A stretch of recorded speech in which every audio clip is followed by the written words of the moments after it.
Bonsoir et bienvenue à ce 121e événement Bistro Brain.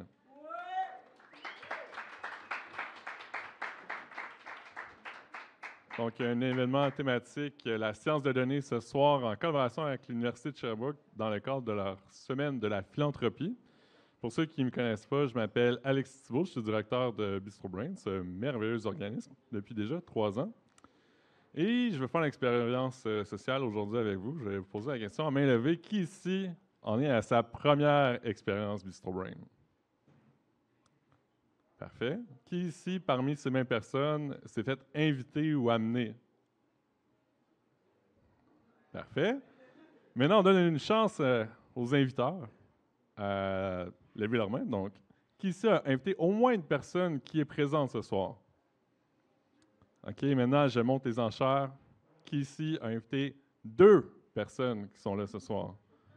On a deux mains levées, 3 mains levées. Donc, ces personnes-là, je vous apprends une bonne nouvelle. La science de données, on donne ce soir, mais on donne tout le temps, en fait. C'est la promotion Amène tes amis. Donc, quand vous amenez 2 personnes à l'événement, vous avez le droit à une consommation gratuite. Donc, Laurie, qui est à l'accueil, va pouvoir vous donner une consommation. Vous avez juste à aller la voir et dire « Hey, j'ai amené 2 amis ». Donc, pour les nouveaux, c'est quoi ça, un événement Bistro Brain? Eh bien, c'est de la vulgarisation, une OBNL. On a comme mission de diffuser la science et le format de nos événements pour se faire 4 présentations de 12 minutes avec une période de questions de 5 minutes chaque pour poser toutes vos questions. Et ça finit toujours avec un petit quiz. Donc, on vous invite à rester attentifs et attentives parce que ce soir, on n'a pas 3, pas 4, mais bien 5 événements. J'ai été distraite par une amie. Salut Elisabeth! Donc, 5 prix, commerce locaux, dont une carte cadeau de 25 $ au Bac et Bière. Et là, je suis un bon directeur de moi-même. Je vérifie mes notes, savoir où est-ce qu'on en est. On a également des événements à Montréal, pour ceux qui ne savaient pas. Comme vous avez pu remarquer, on a une belle station de captation ici pour rendre la science encore plus accessible. Donc, vous êtes curieuse, vous pouvez aller voir sur notre chaîne YouTube qui est rendue à 40 000 vues. Et voir tous les événements qui sont faits depuis les fondements de l'organisme et également ceux à Montréal. On a également des formations et un podcast. Et je prends le temps de remercier nos commanditaires pour la soirée. On a le Syndicat d'auxiliaires de recherche et d'enseignement de l'Université de Sherbrooke, le SAREUS, et le Musée de la nature et des sciences de Sherbrooke, qui contribuent avec des entrées comme prix de quiz. On vous indique également qu'on accepte les dons à l'entrée, mais sinon, c'est diffusion de accessible du savoir. Donc, soyez sans crainte, l'événement est gratuit pour ceux qui sont passés sans passer à l'accueil. Et je laisse maintenant la parole à notre collaborateur, l'Université de Sherbrooke, par l'entremise de Judith Lavallée, qui est coordonnatrice aux communications stratégiques. Je vous souhaite de l'accueillir avec beaucoup de bruit.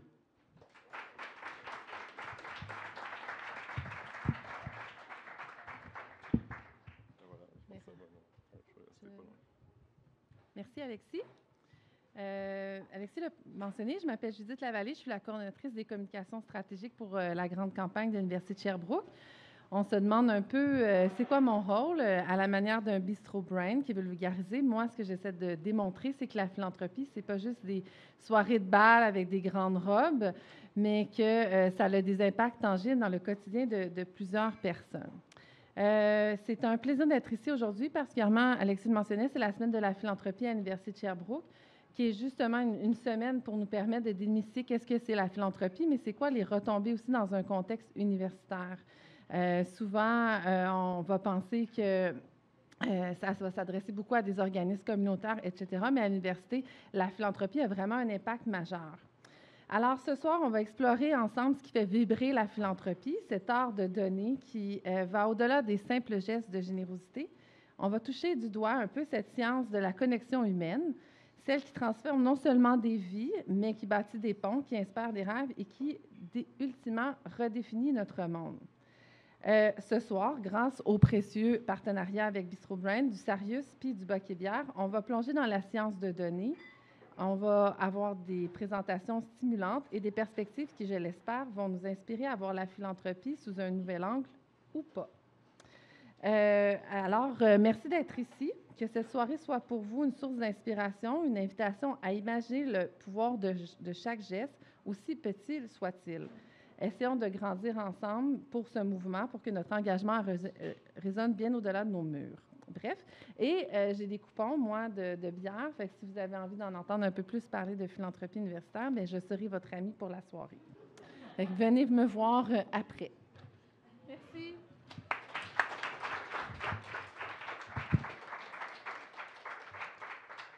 Merci beaucoup, Judith, pour ce mot bien senti. Donc, vous avez compris, on est maintenant aux présentations. Donc, pour ouvrir le bal, on a un professeur de philosophie ancienne et d'esthétique à l'Université de Sherbrooke qui s'appelle Benoît Castel-Nérac et il nous offre aujourd'hui une présentation qui s'appelle « Charité bien ordonnée commence par soi-même, vraiment ». À part faire de l'arbitrage de hockey et être danseur, chorégraphe à tout va, il nous offre ce soir un regard philosophique sur l'acte de donner, spécialement dans un contexte de communauté. On lui souhaite une très bonne présentation.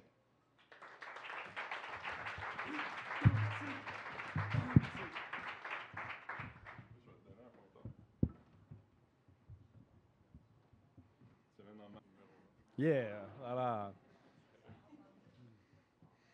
Bon. Je vais commencer avec un quiz. Quand vous donnez, est-ce que vous donnez seulement pour l'autre ou vous donnez surtout pour vous? Seulement pour l'autre, levez la main. Seulement pour l'autre. Surtout pour vous? Non, non. Non. Quiz égale tout le monde répond. Mais vous, dans le fond, là, si vous avez le choix de dire si vous donnez pour vous ou vous donnez seulement pour l'autre, s'il vous plaît, levez la main. Seulement pour l'autre. Tout le monde, je vais voir dans le fond s'il y en a. OK, il y a encore un peu d'humain. Seulement pour soi, les autres. OK? Bon. C'est pas facile, hein, comme question. Alors, j'aimerais contribuer à cette question et à ce problème, en fait, comme philosophe. Nous, les philosophes, on travaille plusieurs choses, mais on travaille aussi sur la logique. Et donc, ce que je vais faire aujourd'hui, c'est d'expliquer deux aspects du don, deux aspects du don, sa nécessité et la liberté qu'il implique. En une phrase, le don est nécessaire dans n'importe quelle société, mais il ne peut pas être forcé parce que sinon, ce ne serait plus du don. Reformulons, il est nécessaire de donner et pourtant, ça reste à la discrétion de chacune et chacun. La logique de ça, c'est que la nécessité suppose une obligation ferme. Pourtant, la liberté suppose au contraire la possibilité d'agir comme on veut. Cette situation contradictoire est au cœur de la nature humaine et de notre société. La même situation peut susciter les plus beaux gestes, mais aussi les plus laids. C'est pourquoi je vois un problème avec l'expression « charité bien ordonnée commence par soi-même ».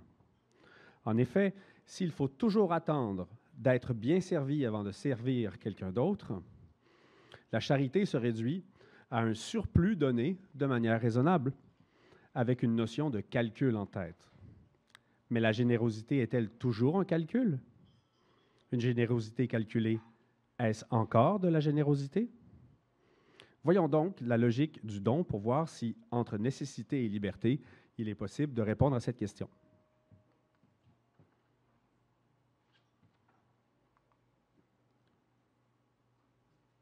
Donc, la nécessité en logique, si je résume ça rapidement. Vous pouvez le lire sur le slide comme moi.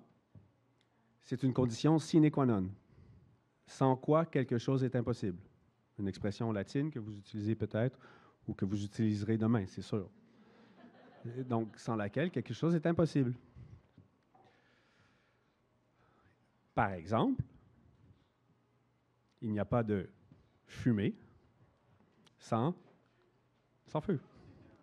OK, good. Il n'y a pas non plus de vie, right?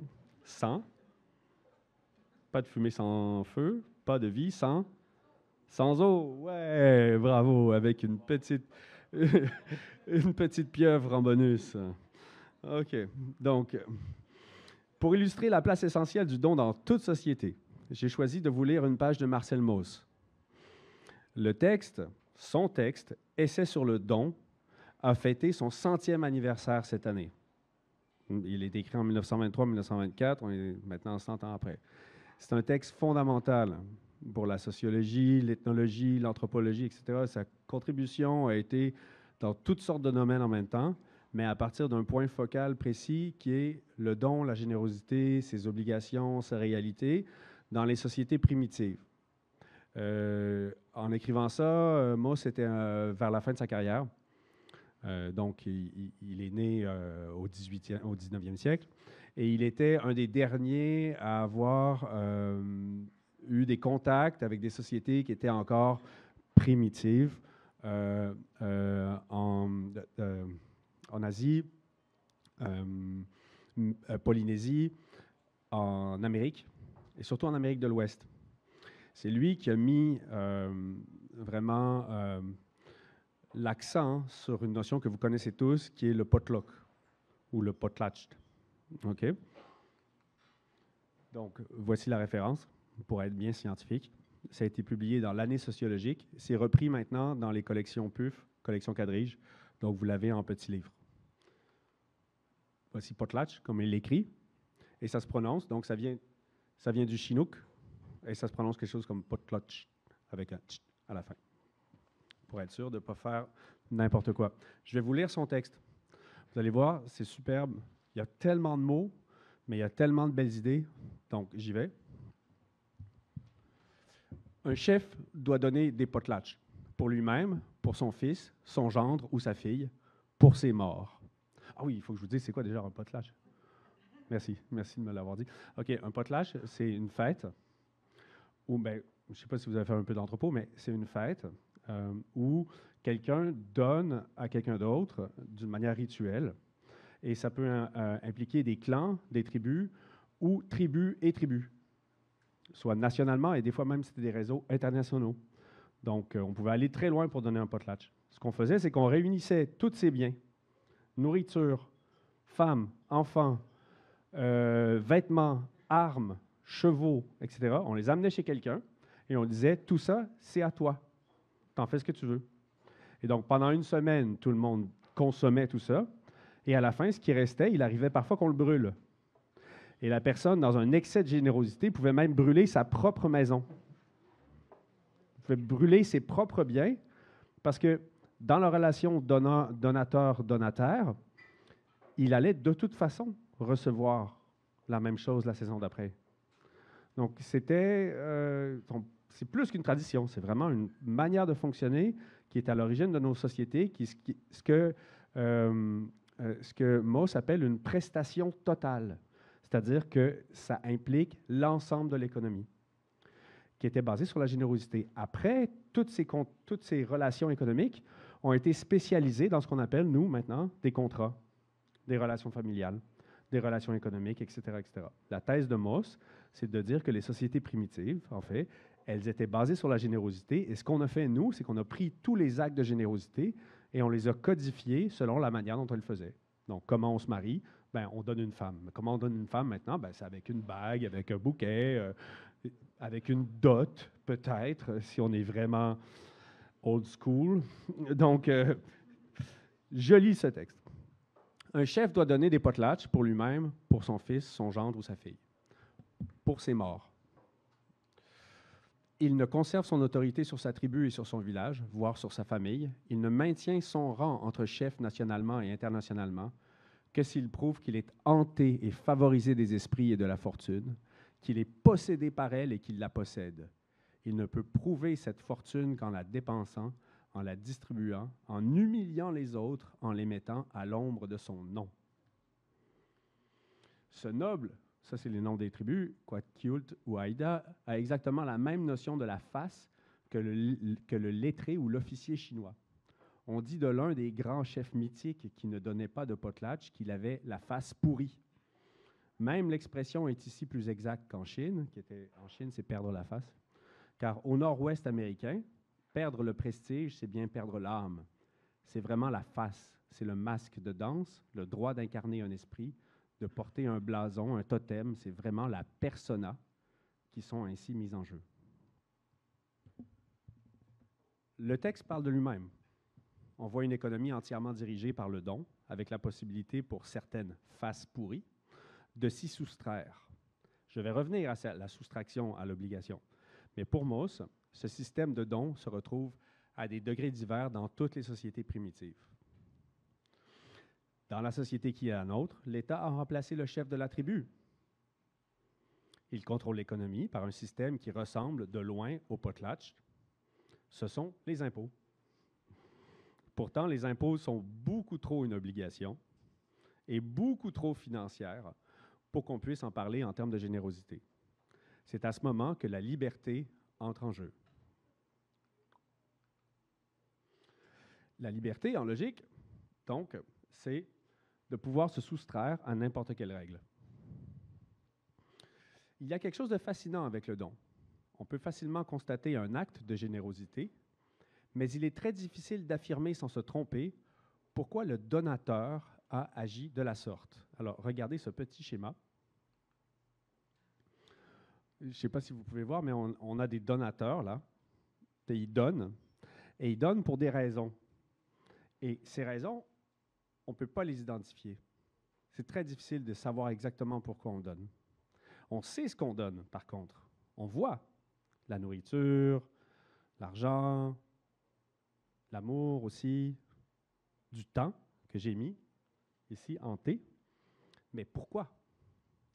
C'est la fonction de notre liberté.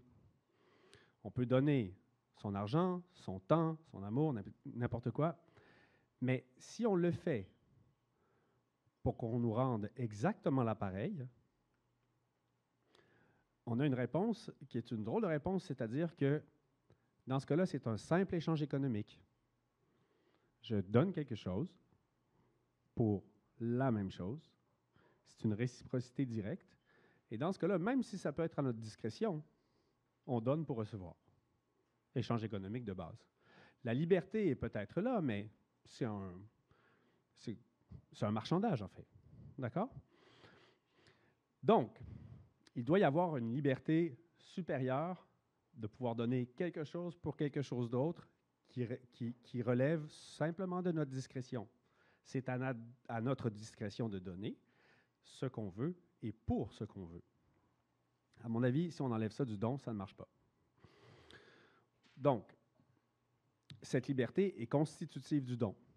C'est en partie la raison pour laquelle le don peut être fait pour des idéaux, des symboles, des entités spirituelles. À chacun de trouver dans le don ce qu'on cherche. Si vous voyez que ça ne peut pas être simplement réciproque, dans ce cas-là, argent compte temps, argent compte nourriture, nourriture compte du temps, nourriture, etc. Et ce que j'ai mis en bas, on a ici l'amour, on peut donner du sang, on peut donner pour la religion, etc., etc. Et dans ce cas-là, le don, on sait ce qu'on donne, mais ça peut devenir complètement symbolique. Ça peut être pour une idée, pour une raison, pour quelqu'un qui est aux cieux, pour rien, pour la beauté de la chose, etc., etc. Vous voyez où je veux en venir. Donc, j'arrive à ce schéma-là, qui est un peu bizarre, mais qui représente mon idée. C'est que entre l'un et l'autre, ici, on a une dimension de liberté qui fait que ça nous appartient de choisir pourquoi on fait ce qu'on fait. Qu'est-ce qu'on croise avec quoi? Et dans ce domaine-là, on est libre de choisir et on peut même choisir des symboles et des raisons tout à fait propres à nous.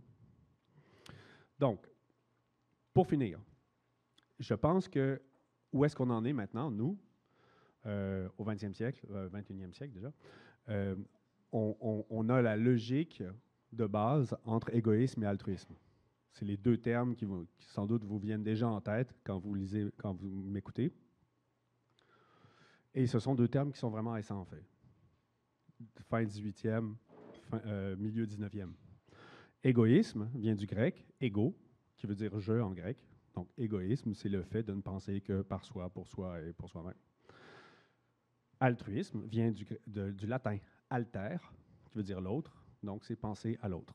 Là, ici, on a un combat entre les Grecs et les Romains.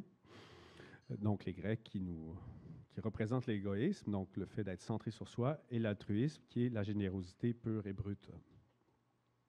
Donc, pour résumer et finir, bien que nous soyons libres de donner pour des raisons qui nous regardent, même très intimement, on voit bien que si l'on ne donne que par égoïsme, le don n'est qu'une autre manière d'acheter quelque chose. Et là, dans ce cas-là, on achète ce qu'on veut. La paix, des votes, le paradis. C'est un geste économique où il n'y a apparence de générosité, mais finalement aucun désintérêt. Pour que le don conserve son identité comme geste, il doit tout d'abord valoir pour lui-même en dehors de toute autre considération possible. Il faut qu'on puisse voir le don. Ça se vaut pour soi. On donne parce que c'est bien de le faire. En effet, je pense, c'est ma contribution comme philosophe, c'est une affirmation dure, c'est le ciment de la société. Nous partageons entre humains. Il doit y avoir quelque chose d'altruiste. Nous le faisons pour l'autre, sans attendre de retour. Sinon, la signification même de don disparaît.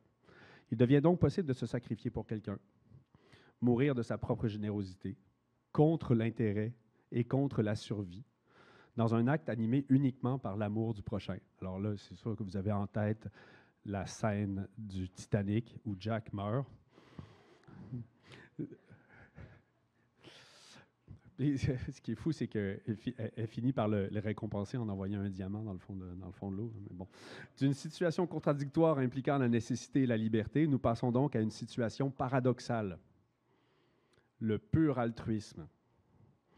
Pour revenir à ce que je disais au début, ce pur altruisme fait partie de la nature humaine. Autant la générosité que les problèmes philosophiques qui en découlent font partie de notre nature. Et il y a une chose que je voulais vous dire en terminant, c'est que les questions intellectuelles, aussi complexes soient-elles, sont toutes petites devant la beauté et l'importance vitale pour l'humain de donner à son semblable. Je vous remercie. Et je vais terminer par la même question qu'au début. Qui est-ce qui donne pour soi? OK. Et est-ce qu'on donne pour les autres? Oui, là, pas le choix. Hein? Merci. Merci pour la présentation. Tu sais, je pense que la scène t'a donné du temps, puis toi, tu l'as remercié en lui donnant du papier. Il y a vraiment quelque chose de poétique là-dedans. Est-ce qu'il y a des questions? On a un micro en arrière. Sinon, on va demander à Benoît de répéter les questions ou moi, je vais les reformuler. Oui. Donc, Je pense qu'on n'est pas assez nombreux pour que je puisse pas vous entendre. le micro est juste à ta gauche, si tu veux y aller. Émilie va nous ouvrir ça. Il n'y a pas juste égoïsme et altruisme comme mot en plus. Hein. Il y en a plein là, à analyser. Philanthropie, par exemple. Bon, merci. Vous m'écoutez? C'est clair? Oh, je vais m'approcher un peu plus et vous m'écoutez? OK, là, ça va. Juste une question encore au niveau philosophique, mettons. Comme vous avez dit, si un don est seulement quelque chose qui est donné librement, pas forcé, ça veut dire qu'enfin, c'est seulement le donateur qui sait si c'est un don ou non. Donc, il y a un fait là intérieur à la personne qui donne. Mais il y a aussi, comme vous avez commencé avec le potlatch, le fait social de donner. Ça me suggère que ces deux affaires-là, le sentiment ou le fait de savoir que tu as fait un don de votre propre volonté, et le fait social de transférer un bien ou un service entre personnes, c'est vraiment deux affaires très différentes et on doit les considérer vraiment comme deux phénomènes assez séparés. Est-ce que ça c'est plus ou moins d'accord avec la direction que vous prenez? Ou? OK. C'est tout à fait juste. C'est sûr qu'en compactant autant d'informations en 12 minutes, il y a des croisements qui se font qui sont peut-être un peu involontaires de ma part. Ce qui est involontaire de ma part, c'est de dire que tous les dons se résument à une forme de potlatch. Je pense que le potlatch est surtout là pour expliquer en grande proportion la place du don dans une société et à quel point, en fait, la société repose sur la générosité. Et ça, c'était ma manière d'expliquer en fait en grand ce qui se passe en tout petit chez nous. Et c'est beaucoup plus subtil d'expliquer ce qui se passe dans le fond de soi que d'expliquer, c'est beaucoup plus subtil et difficile que de l'expliquer en grand. Donc, j'ai commencé à l'expliquer en grand. Ensuite, en petit, c'est la deuxième partie, c'est toute la liberté que vous avez exactement pointé du doigt. C'est-à-dire, il y a une discrétion. Et c'est à la personne de dire, ou de savoir, ou de penser, ou d'avoir l'élan, ou la nature, de donner pour quelqu'un d'autre, ou pas simplement pour soi. Mais ça, en effet, je pense que c'est quelque chose qu'on ne pourra jamais arbitrer. C'est seulement la personne par rapport à elle-même qui peut arbitrer si elle le fait avec des intérêts par altruisme ou si elle le fait par égoïsme. C'est trop subtil, c'est trop à la discrétion de chacun. Et je pense que dans ce cas-là, tous nos imaginaires, nos expériences, nos relations avec nos parents, avec nos proches, l'époque dans laquelle on se trouve dans notre vie va avoir une influence directe sur cette liberté-là. La liberté qu'on a dans l'échange entre ce qu'on donne et ce qu'on reçoit ou ce qu'on ne reçoit pas. Mais maintenant, j'aimerais juste faire un point ici et ajouter une ligne de plus. C'est que si la chose est donnée en attendant un retour, la chose n'est pas donnée. Quand on donne, on n'attend pas de retour. Il est possible que quand on donne, il n'y ait pas de retour. C'est quelque chose qui est vraiment, je pense, très important pour garder le don, pour conserver au don ce qu'il est. C'est-à-dire que donner, c'est donner. Si on veut reprendre après, c'est qu'on n'a pas donné. C'est qu'on pensait faire un bon deal. On pensait être dans le donnant-donnant. Non, on donne, c'est tout. Il faut oublier après. Ça serait ma réponse.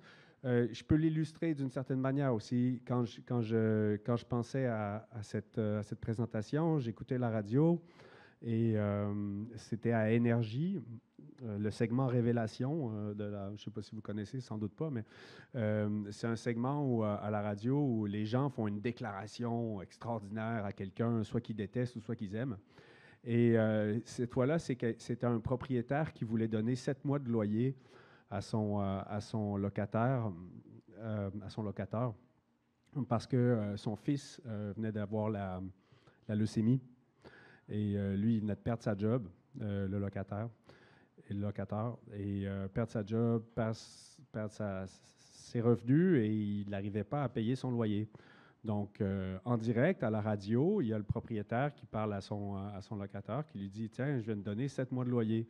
L'autre, évidemment, commence à pleurer, tout le monde pleure, les animateurs radio pleurent. Puis là, ils ouvrent la ligne radio, la ligne téléphonique, puis là, les gens parlent du gars, puis il y a quelqu'un qui arrive puis qui dit « Tu sais, de toute façon, là, je le sais que ça va te revenir d'une manière ou d'une autre. » Mais oui, évidemment, ça va lui revenir d'une manière ou d'une autre. C'est en train de lui revenir. Mais moi, si j'avais été à l'autre bout puis j'avais été le propriétaire, j'aurais dit « Mais je m'en fiche que ça me revienne. Je donne, c'est donné, c'est fait. J'ai déjà fait tout le travail. Peut-être ça va revenir, peut-être ça ne reviendra pas, mais si ça ne revient pas, je ne peux pas blâmer personne. Je l'ai fait. » Ça, c'était comme un moment eureka pour moi. J'ai dit « Ah ouais, ça, c'est quelque chose que je vais continuer de marteler. » Je pense qu'on peut finir là-dessus. Merci beaucoup, Benoît.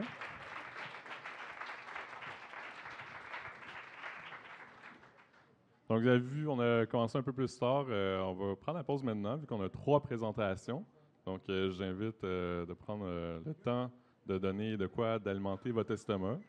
Nourriture ou liquide, c'est à votre choix. Donc, on se revoit dans exactement 10 minutes. Ce qui veut dire 6h01. À bientôt. Salut! On est de retour pour La Science de donner, le 121e épisode, événement de VistaBrain. Ouais, je sais, je me suis fourvoyé. Merci, Sophie, de me faire remarquer.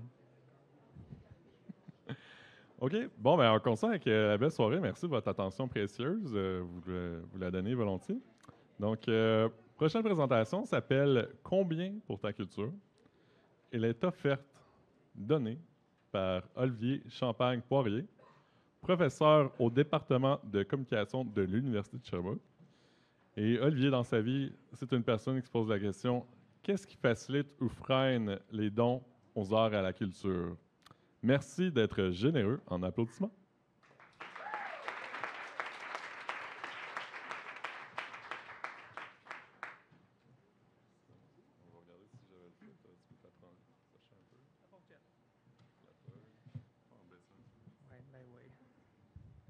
Ça, c'est chiant. Baisse-le, le micro. Là. OK, bon, parfait. Merci. Est-ce que vous m'entendez bien? Parfait. Je vais me rapprocher. Parfait, merci. Donc là, je vais essayer de ne pas regarder Benoît dans les yeux pendant que je parle, parce que moi, je vais vous parler du rôle stratégique du don pour les organisations. Donc, on est dans le très intéressé. Donc, en commençant, là, on vous a expliqué qui je suis, mais là, j'aimerais ça en savoir un petit peu plus sur vous. Puis là, maintenant que Benoît vous a testé, bien, je sais que vous êtes capable. Donc, j'aurais une petite question pour vous. Y a-t-il des mécènes dans la salle? Donc, y a-t-il des gens qui ont fait un don? Donc, par exemple, que quand vous avez fait votre rapport d'impôt l'an passé, est-ce que vous avez déclaré avoir fait des dons? Donc, à main levée, qui a fait des dons dans la salle? Pas mal, effectivement, pas mal. On est pas mal dans la moitié. Puis, on est pas mal dans la moyenne québécoise. Donc, sachez qu'environ 50 donc environ une personne québécoise sur deux font des dons. Puis, la moyenne annuelle qu'on donne au Québec, c'est un peu plus de 400 $. Donc, quand même pas mal. Donc, au niveau des causes soutenues, la majorité des dons qui sont faits au Québec, ça va en santé. Donc, par exemple, Fondation pour le cancer. Donc, c'est des fondations qui reçoivent beaucoup de dons. Services sociaux, vie communautaire aussi, on va donner beaucoup. Puis, protection des animaux. Donc, c'est surtout ces trois domaines-là qui reçoivent le plus de dons au Québec. Maintenant, si je vous parle de culture, donc est-ce qu'il y a des mécènes culturels dans la salle? Donc, dans la dernière année, est-ce qu'il y en a qui ont eu des dons déclarés, par exemple, à l'impôt, à des organismes culturels? À main levée.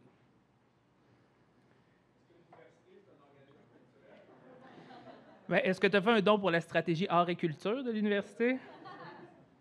On va prendre ça pour un non, fait que j'ai vu 2 mains levées.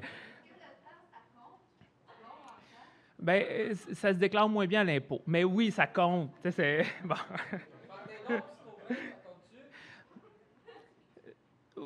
Grâce à ma présentation, ce soir, ça compte, on va dire, en art et culture. Bon. Donc, on a vu quelques mains levées, fait qu'on voit que c'est moins répandu, puis vraiment, c'est pas que je veux faire une intervention avec vous ce soir. Mon but non plus, c'est pas de passer le chapeau à la fin de la soirée pour que vous donniez aux arts et à la culture. C'est juste pour vous expliquer un peu c'est quoi le portrait du don au Québec. Puis je pense qu'on le représente assez bien. Donc, il y a 2-3 personnes qui ont levé la main, puis environ 4 de la population au Québec font des dons aux arts et à la culture. Puis là, vous pouvez vous dire, oui, il semble avoir une assez faible culture du don en matière d'art et culture au Québec, mais c'est-tu un problème? Pourquoi est-ce qu'Olivier est là et qu'il nous parle de ça? C'est-tu un problème? Fondamentalement, non. Vous faites ce que vous voulez avec votre argent, mais force est de constater que pour les organismes culturels, bien oui, c'est un problème parce qu'au Québec, nos organismes culturels souffrent d'un sous-financement chronique, et ce, depuis des décennies. Quand je parle de sous-financement au niveau des institutions culturelles, vous pouvez être surpris. Peut-être qu'il y en a plusieurs dans la salle qui croient, puis à juste titre, que le gouvernement soutient les institutions culturelles. C'est vrai, peut-être qu'il y en a parmi vous que quand je dis sous-financement, vous vous dites, voyons, comment on peut être en sous-financement? On n'est pas un État qui finance les arts et la culture. C'est partiellement vrai. Donc, votre surprise, elle est justifiée parce qu'effectivement, au Québec, on est une province puis un État qui démocratise la culture, donc qui valorise la démocratisation de la culture. Ça veut dire qu'au Québec, on a différentes politiques qui statuent que c'est la responsabilité de notre gouvernement de faire en sorte que tous et chacun aient accès à une vie culturelle satisfaisante. Puis ça passe par le financement des arts et de la culture. Donc, on a des politiques qui, effectivement, disent que c'est la responsabilité du gouvernement d'assurer une vie culturelle dense en finançant les arts et la culture. Donc, il est où le problème? Donc, le problème, c'est parce que les bottines ne suivent pas les babines au Québec. Donc, il y a différentes politiques néolibérales qui, depuis le début des années 2000, font en sorte que le financement des arts et de la culture, bien, au mieux, ça stagne, au pire, ça décroît. Donc, il y a, par exemple, eu des politiques qui ont fait en sorte que certains établissements culturels classés comme musées, donc qui recevaient de l'aide au financement en tant que musée, bien, ont été déclassés. Donc, on a coupé complètement l'aide à ces organismes-là. Donc, il y a beaucoup d'institutions qui souffrent de ce sous-financement chronique-là. Puis ça, qu'est-ce que ça fait? Donc, il y a deux choix pour une institution qui fait face à des problèmes de financement. Bien, fermer, c'est le premier choix. Donc, de dire, on n'arrive plus, on ferme. Deuxième choix, on augmente le financement autonome. Donc, si on reçoit moins d'argent de l'État, bien, ce que ça veut dire, c'est qu'il faut s'autofinancer autant que possible. Quand on pense au financement autonome, bien, il y a différentes options qui s'offrent aux organismes culturels. Premièrement, certains pourraient dire, bien, on va augmenter notre programmation, puis, par exemple, on va faire en sorte que les expositions qu'on reçoit, c'est des expos blockbusters qui font rentrer un paquet de cash. On dit, on va multiplier nos plages horaires pour présenter des spectacles parce qu'on veut toujours plus de public. On peut se dire, on a des belles salles, on peut les louer. Donc, c'est pour ça, si vous avez visité un musée pendant un jour de semaine dans la dernière année, bien, vous allez dire, on est-tu dans un centre des congrès? Parce qu'il y a plein de gens en veston, cravate qui utilisent des salles pour autre chose que des fins culturelles. Puis, certains endroits vont avoir des boutiques, des cafés. Donc, on va miser sur la vente d'autres produits, notamment des T-shirts, des tasses, des souvenirs liés aux expositions. On va vendre, c'est ça, de la nourriture pour augmenter les revenus. Ça, c'est toutes des pratiques qui permettent d'augmenter l'autonomie financière, mais qui amènent une dénaturation des lieux. Donc, ça fait en sorte que, par exemple, un musée, ce n'est pas fait pour être un café. Un théâtre, ce n'est pas fait pour être un endroit de location de salles pour des événements corporatifs. C'est pour ça que le don pour les institutions culturelles, c'est le saint graal du financement autonome, parce que c'est une façon d'augmenter notre financement sans nécessairement se dénaturer. Donc, quand on donne à une institution culturelle, bien, on donne pour l'atteinte de sa mission. Donc, on ne donne pas pour faire en sorte qu'elle devienne le meilleur café de Montréal. On donne pour qu'elle contribue à la démocratisation des arts et de la culture. Fait que c'est pour ça que c'est très important pour les organismes culturels aujourd'hui, dans une dynamique de sous-financement, de penser au financement autonome, notamment par le don.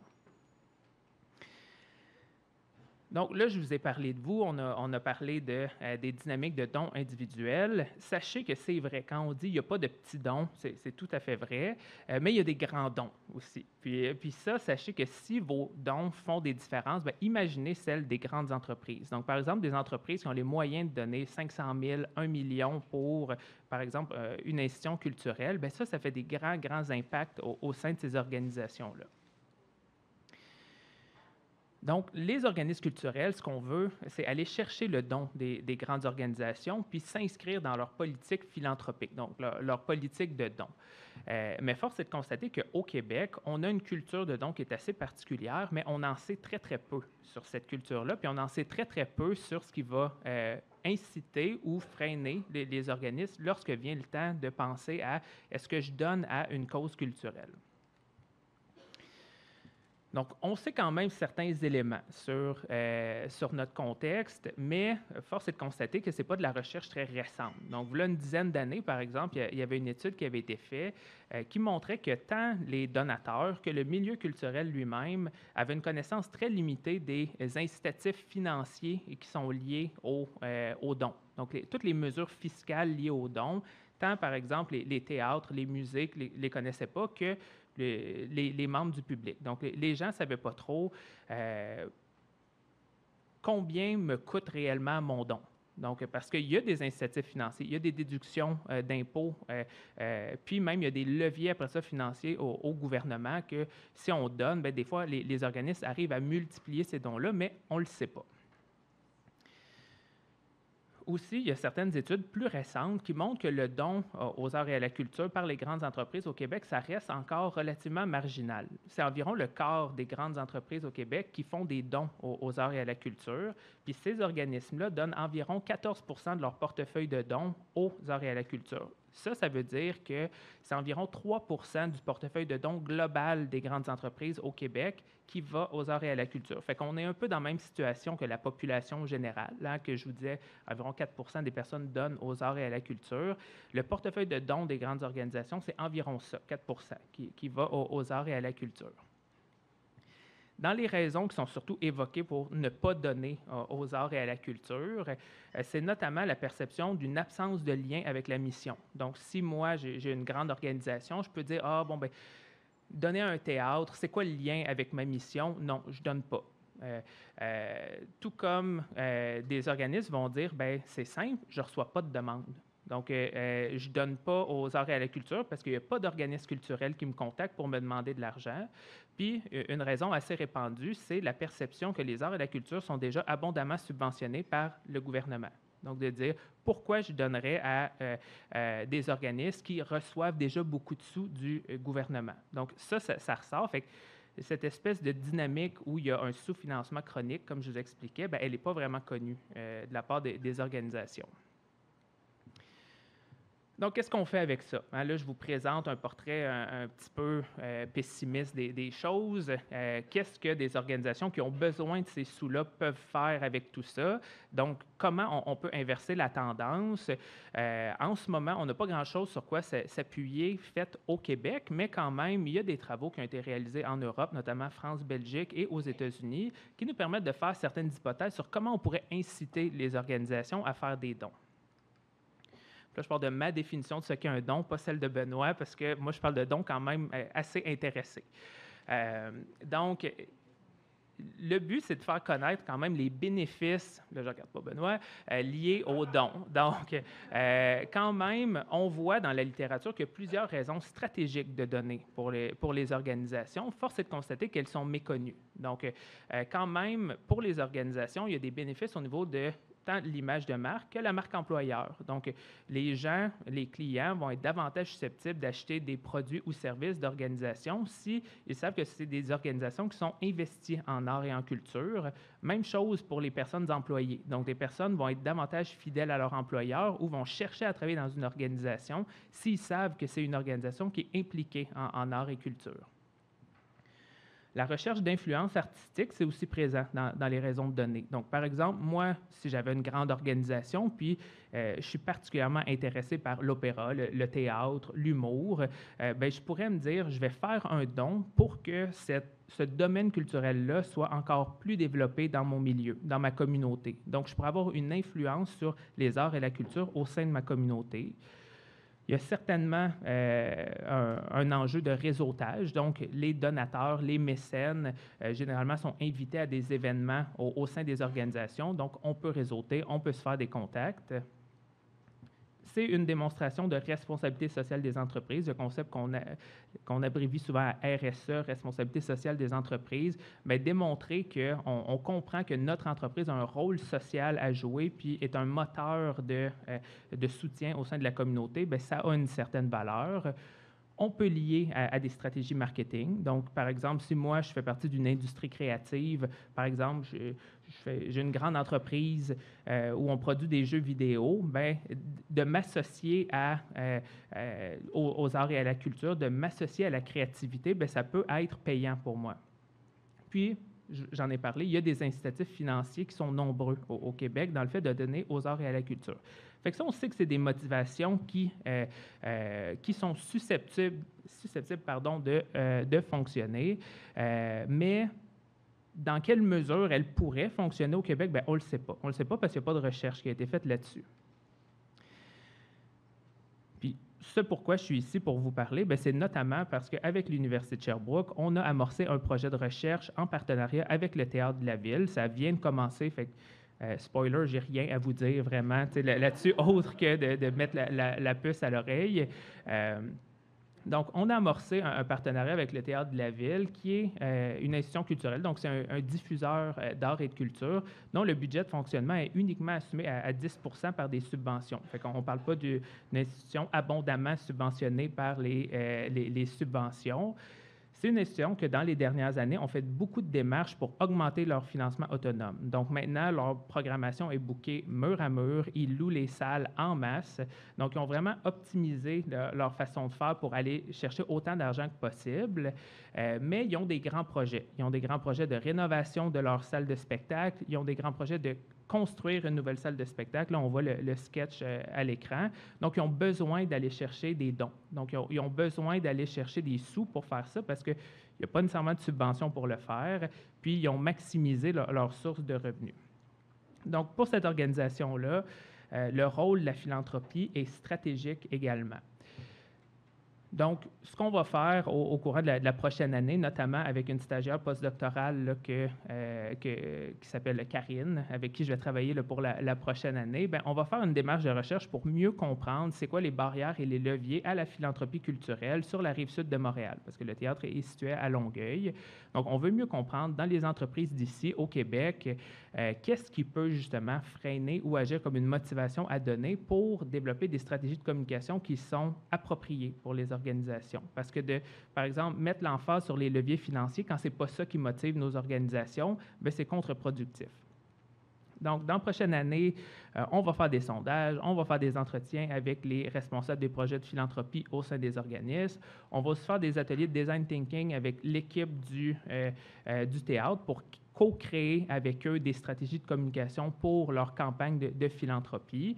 Puis ça, c'est vraiment un exemple de recherche partenariale qu'on fait à l'Université de Sherbrooke qui vise à vraiment mettre au profit des organisations, ici des organisations culturelles, les savoirs scientifiques. Donc, on veut alimenter la pratique par la recherche, puis c'est ce qu'on va faire là, dans le cadre de la prochaine année. Donc, je voulais juste vous mettre la puce à l'oreille pour les personnes curieuses qui diraient « Ah, bon, c'est quoi? » Bien, je ne le sais pas. Donc, soyez patientes. La recherche, ça prend du temps. Donc, tout ce que je peux vous dire, c'est on s'en reparle dans un an. Donc, merci beaucoup.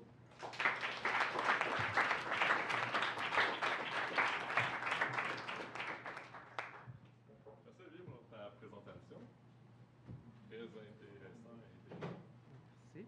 Est-ce qu'on a des questions?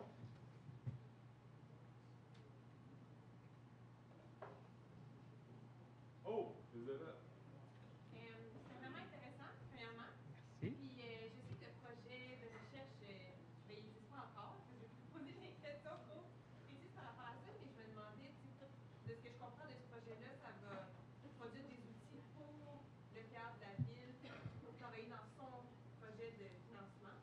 Mais est-ce que tu penses que ça va pouvoir produire des outils utilisables par différents organismes culturels, un peu pour utiliser votre recherche? Je sais que tous les contextes sont différents à chaque place, mais un peu comme des grandes lignes de comment bien faire du financement dans le milieu culturel grâce à cette recherche-là. Je vais te demander de répéter la question pour l'enchaîner. Ouais, excusez, mais Oui, bien, Elisabeth me demandait si, là, vu que c'est un projet de recherche partenariale, donc c'est sûr que le projet est enraciné dans la réalité d'un partenaire, donc le Théâtre de la Ville. Donc, elle voulait savoir, est-ce que les constats qui vont être faits dans le cadre de ce projet-là vont être susceptibles d'aider d'autres types d'organisations culturelles? La réponse, c'est oui. C'est sûr, dans une certaine mesure, dans le sens que, comme je l'ai dit, il y a déjà certains savoirs scientifiques sur lesquels on peut se baser pour faire des hypothèses. La recherche que je vais faire avec le théâtre, bien, ça va ajouter à cette littérature-là, en tenant compte d'un contexte qui est un petit peu plus proche de celui, par exemple, de Sherbrooke, mais quand même qui va être très enraciné dans la réalité des institutions de la Rive-Sud de Montréal.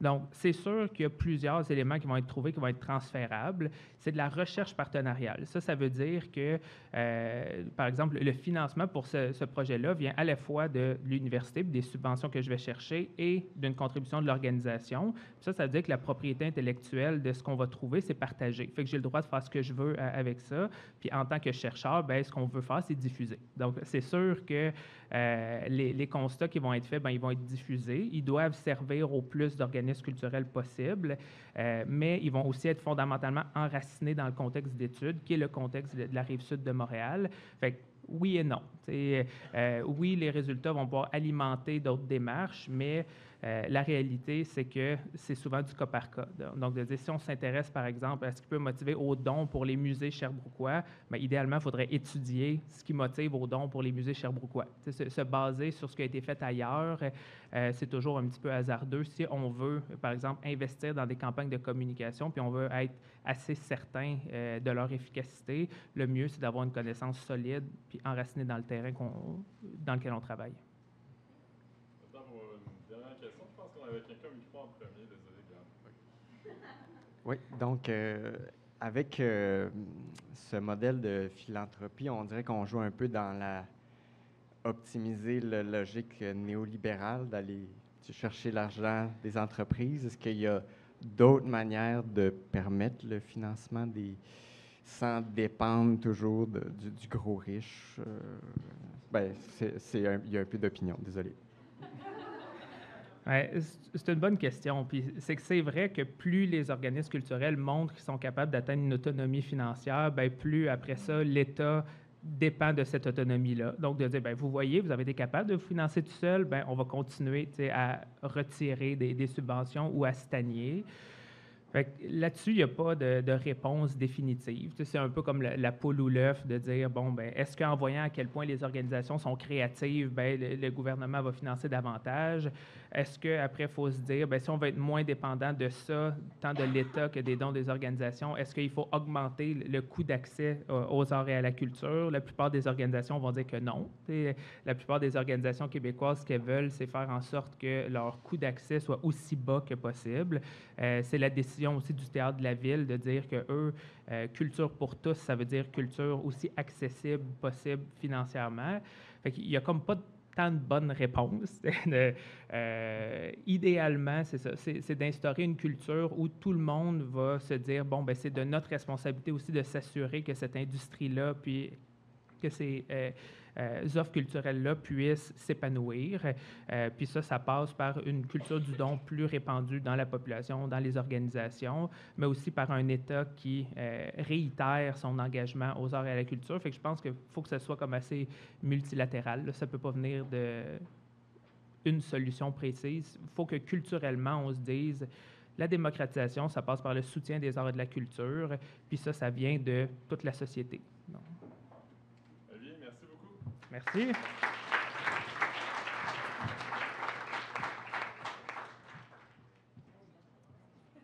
J'avais écouté un podcast il n'y a pas si longtemps.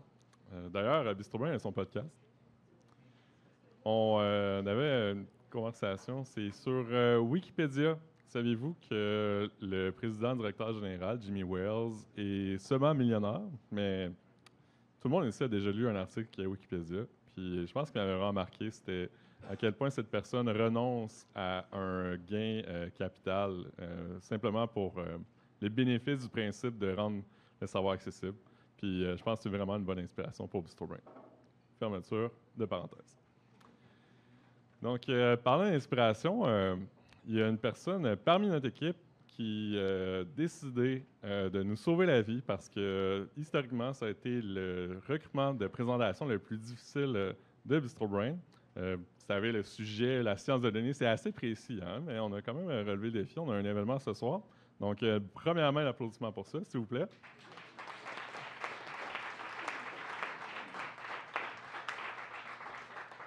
Et ensuite, je vais essayer de mettre notre présentatrice le plus à l'aise au monde, donc en disant son parcours et toutes ses qualités de communicatrice. Donc, mis à part d'être étudiante au doctorat en biologie à l'Université de Sherbrooke, elle est impliquée dans Bistro Brain depuis plus d'1 an et est aussi impliquée dans un organisme de formation en vulgarisation scientifique qui s'appelle ComSciCon. Elle a été formatrice pour Bistro Brain, chroniqueuse invitée aussi au podcast La Tête à Papineau, le podcast Bistro Brain. Et elle est même nouvellement coordonnatrice du comité de Bistro Brain à Sherbrooke. Son nom, c'est Gaëlle Lajeunesse. Puis aujourd'hui, elle nous fait une présentation sur le don et le cerveau. Donc, je vous invite à la remercier à l'avance avec beaucoup de bruit. On va être capable. Merci, Alexis. Donc, bonsoir, ça va bien? Un peu plus d'enthousiasme, s'il vous plaît. Ça va bien? Vous êtes bon. Fait que là, je peux vous poser mes questions. À main levée, qui a déjà donné de son temps à un organisme? Hey, quand même, vous êtes bon. Genre presque tout le monde dans la salle. Qui a déjà donné du sang? Aussi, wow! Qui a déjà donné de l'argent? Donner de l'argent à Bistro Brain, ça compte. Si vous avez donné de l'argent en rentrant, vous pouvez lever la main. Vous êtes bon. Non, mais pour vrai, je suis quand même impressionnée. Vous êtes bon. Je m'attendais à, comme, mettons, la moitié des gens qui lèvent la main, puis c'est pas mal plus la majorité. Donc, comme l'a dit Alexis, je fais un doctorat en biologie, mais je suis pas ici pour vous parler de ce que j'étudie. En fait, je viens vous parler du cerveau aujourd'hui, qui n'est pas du tout mon sujet de recherche, mais je me lance. Donc, je vous présente ici mon amie Julie. Mon amie Julie, c'est quelqu'un qui essaie d'intégrer le don dans sa vie quotidienne. Elle a donc décidé d'aller faire un don de sang pour la première fois de sa vie. Puis Julie se demande, qu'est-ce que ça fait exactement de donner?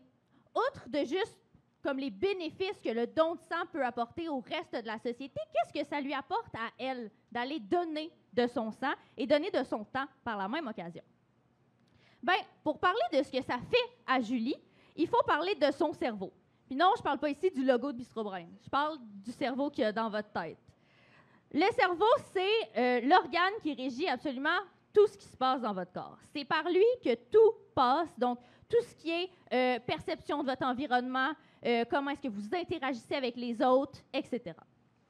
Puis il se passe beaucoup de choses dans votre cerveau. Puis je vous vends le punch tout de suite. Quand on donne, ben on est plus heureux.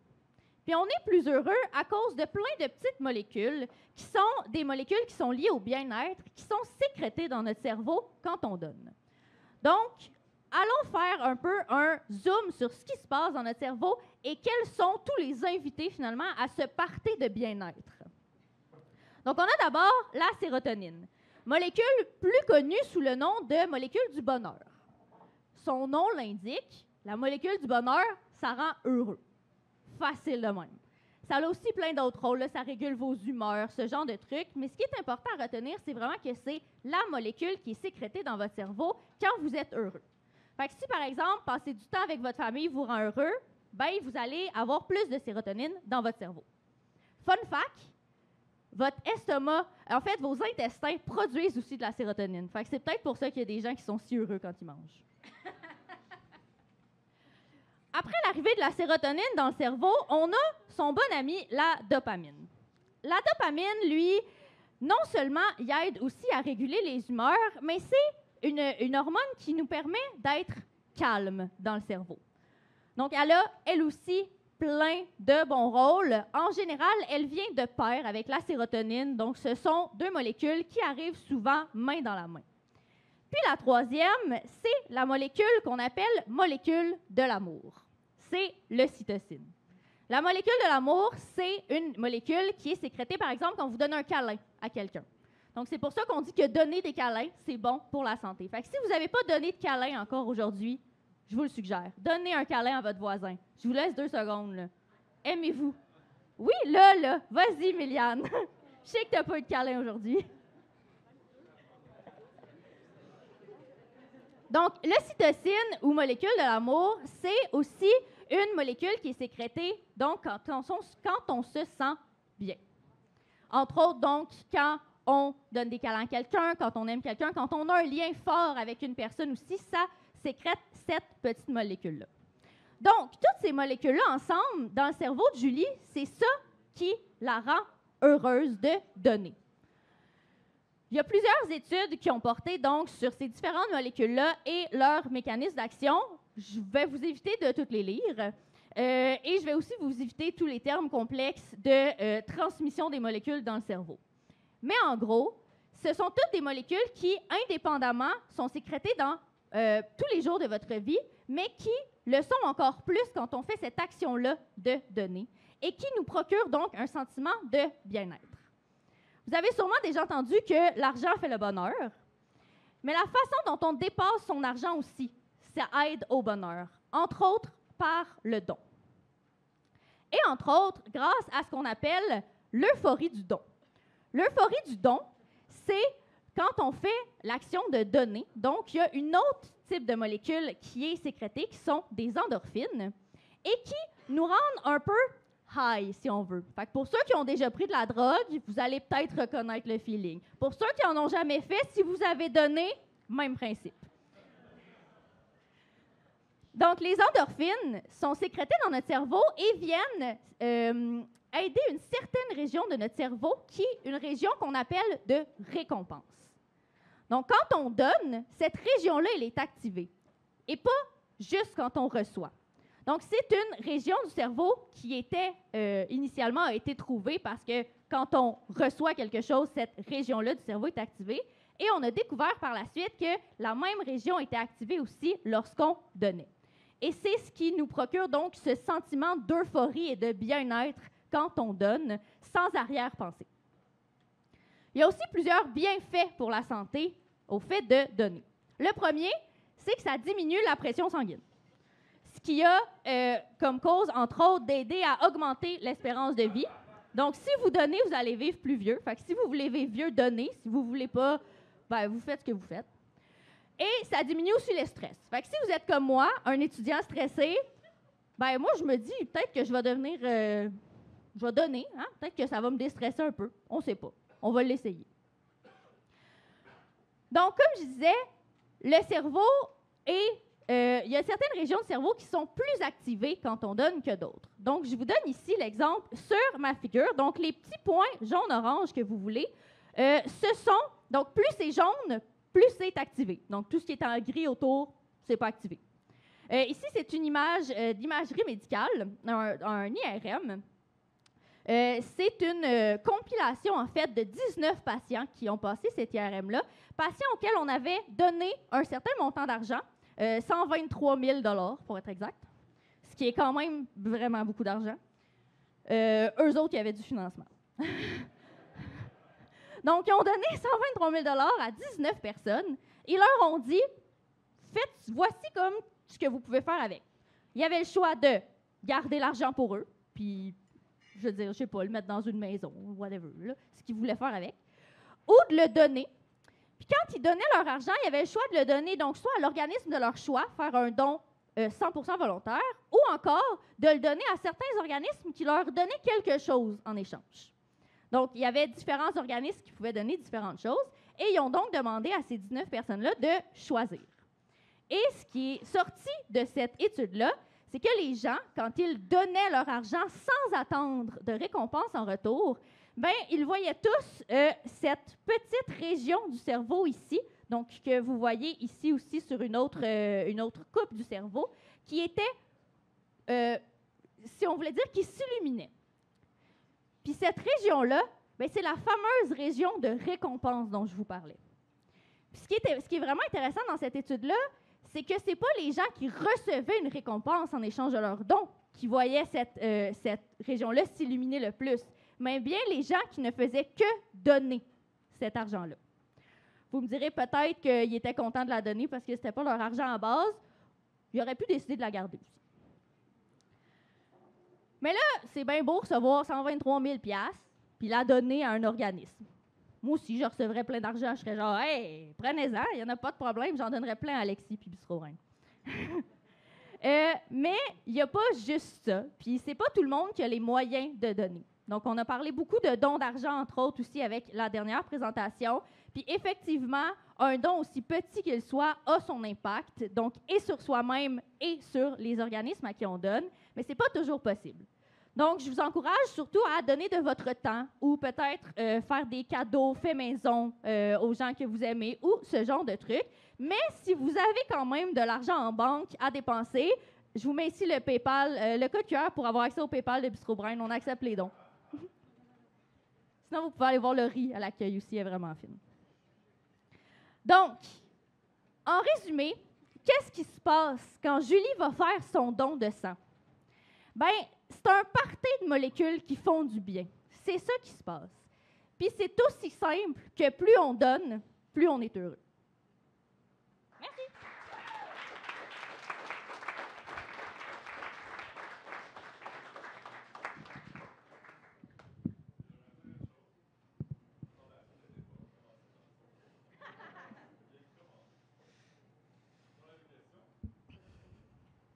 Vas-y, Gab. Commence par une. C'est en US. Aux États-Unis. Les patients provenaient de différentes places, mais je ne sais pas. Ils ont dit au travers les États-Unis, mais ils n'ont pas nommé les endroits précisément. Désolée. Yes. Premièrement, qu'est-ce que tu fais pour être... Qu'est-ce que tu manges pour être belle de même? C'est pas vrai. Tout ce que ma mère me prépare. OK. Mais non, en fait, tu connais les langages de l'amour. Tu sais, il y a des Ouais. gens qui donnent plus de cadeaux, mettons. Ouais. Est-ce que tu crois que ces gens-là, c'est parce qu'il manque les hormones, là, je me rappelle plus le nom précis que tu as dit, là, qu'il manque ces hormones-là dans leur cerveau, mettons. Fait que c'est pour ça qu'ils donnent plus, mettons. C'est une bonne question. Je vais répondre par une hypothèse parce que j'ai pas l'expertise pour te donner une réponse. En tout cas, fait que c'est ce que je pense. Peut-être que ça a un lien, mais je pense que les langages de l'amour, c'est beaucoup aussi, je dirais, plus science comme sociale. Je sais pas s'il y a vraiment des études qui ont été faites sur comme qu'est-ce que ça fait dans ton cerveau. Ça se peut, hein. Comme je disais, je suis vraiment pas une experte là-dedans. Peut-être que ça a un lien, oui. Peut-être effectivement que ces gens-là ont besoin de plus d'ocytocine, par exemple. Ce que j'ai pas dit, c'est que on est tous très, très différents en tant qu'être humain, mais notre cerveau aussi, bien qu'il fonctionne tous de la même façon, n'a pas nécessairement besoin du même nombre de chacune des molécules pour avoir le même effet. Donc, effectivement, ça serait possible que pour une certaine personne, peut-être que ça y en prendrait plus, puis qu'avoir ce langage de l'amour-là, qui est de donner des cadeaux, ben, ça pourrait lui permettre d'atteindre ce niveau-là.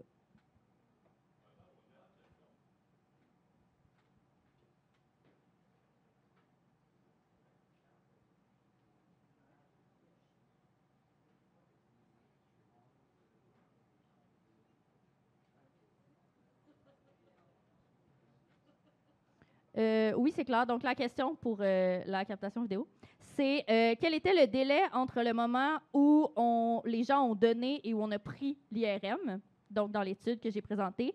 Selon ce que j'ai compris de leur méthodologie, ça s'est vraiment passé comme en même temps, dans le sens où c'est des gens qui se sont comme présentés dans un hôpital avec comme tout le matériel disponible. Puis où on leur a comme dit, OK, voici donc la mise en situation, donc on vous donne l'argent, voici ce que vous pouvez faire avec, blablabla. Bla, bla, bla. Puis on leur donnait, je me souviens plus combien de temps pour comme décider. Puis une fois que la décision était prise, c'est à ce moment-là que les images ont été prises. Donc le délai très exact, je ne sais pas, mais ça semble assez court. Oui, exactement. Non, c'est des gens qui ont été recrutés sans savoir qu'ils allaient recevoir de l'argent, en fait, avant même de... Fait que, quand ils sont arrivés sur place, ils ne savaient pas qu'ils allaient recevoir de l'argent et qu'ils allaient devoir ou pas la donner. Exactement.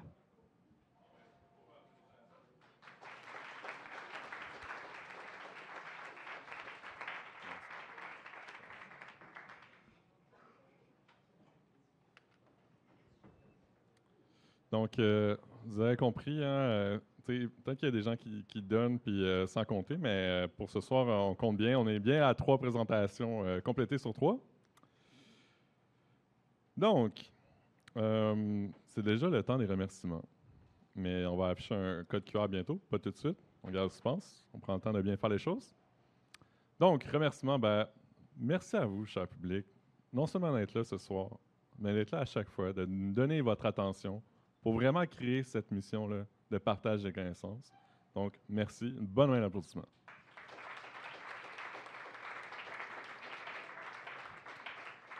Il y avait également un remerciement à remettre aux présentateurs et présentatrices, Benoît, Olivier, Gaël, aux bénévoles de Bistro Brain, Laurie à l'accueil, Loïc à la captation, Émilie à la technique, au Buck et Bière, notre partenaire, et au service, on avait ce soir Andy, José, Chuck et Santiago. À nos commanditaires, le SAREURS et le Musée de la Nature des Sciences de Sherbrooke, et bien sûr notre collaborateur, l'Université de Sherbrooke. Mes applaudissements, je vous en prie.